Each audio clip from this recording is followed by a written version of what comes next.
Hi, 1 and 2 year old leaders. We're preparing for April 28th in our new series called Be Strong and Courageous. I think this is a great series for us to start the summer with and to help kids finish strong as they finish the school year. I know all your little bitties aren't necessarily finishing a school year necessarily, but they may have a family member who is. And so we all need to remember that God is in the center of everything we're doing, and that He wants for us to keep honoring Him with our whole lives. In fact, the story that we'll learn this week is called Joshua and Caleb. We've talked about Moses, we went through the Easter story, and we're going to come back and finish the progression of the Israelites moving into the promised land. And for that to happen, God needed a new leader. We're going to see in a couple weeks that Moses dies. And so He's preparing Joshua and Caleb to be those leaders that is going to lead the next generation of Israelites into the promised land that He promised Abraham and Isaac and all of Abraham's descendants to move into. Now remember, as we've talked about the Israelites all the way through, they weren't necessarily remembering that God was God, that He was their number one, that He was worthy of praise, that He was there taking care of them in the middle of them wandering through Egypt and slavery, in the middle of them being stuck at Mount Sinai. So we're going to continue that story. We're just at the point where they're leaving Mount Sinai. And a couple of things to remember is that no matter what God did to prove His faithfulness, the Israelites always seemed to turn away from Him or believe wrong things about Him.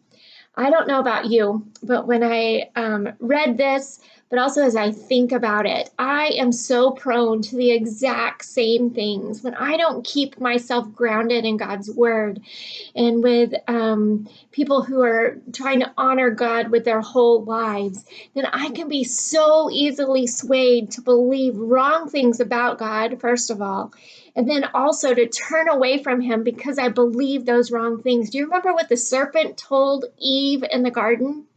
He told her, surely your God doesn't mean that you will die. Helping Eve understand something that was completely wrong about God. That's not what God was trying to protect Eve from at all. God was trying to protect Eve and keep her in community with Him. And so much so for us as well. So as you get ready to lead your little ones, I just have to thank you guys, first off, for leading so well through the Easter season. We saw so many new faces. We saw so many kids get excited to celebrate the real meaning of Easter. Of course, they were excited about eggs and all of that stuff as well. But we also got to see so many families get to hear the Easter story, many of them for the first time in a way that they understood. So thank you for leading. Thank you for loving kids.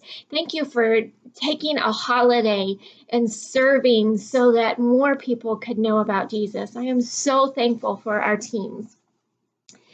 All right, so your lesson this week, you're going to get to make binoculars. And in your bag, you're going to have a bag full of all kinds of goodies. You have a bunch of stickers so the kids can decorate their binoculars.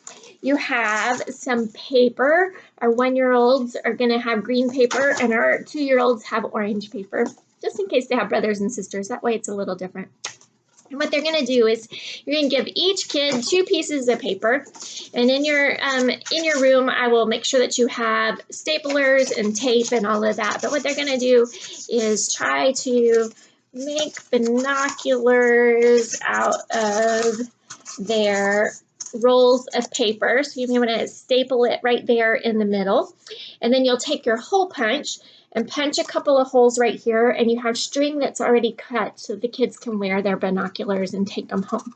Then if you want to want to have them color it and decorate it before you staple it and punch it, you're welcome to do that.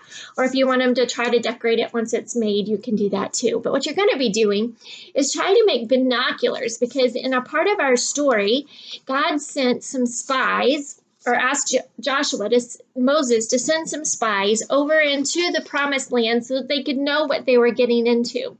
And God knew exactly what was there.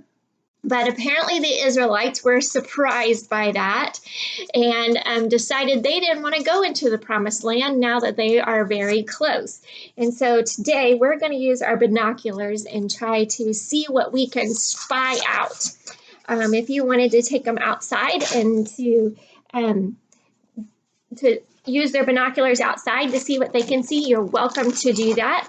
If it doesn't work best for your little ones to be outside, I completely understand. We have many of them who are dealing with separation anxiety, so you can keep them in your classroom and see what other things they can spy with their binoculars.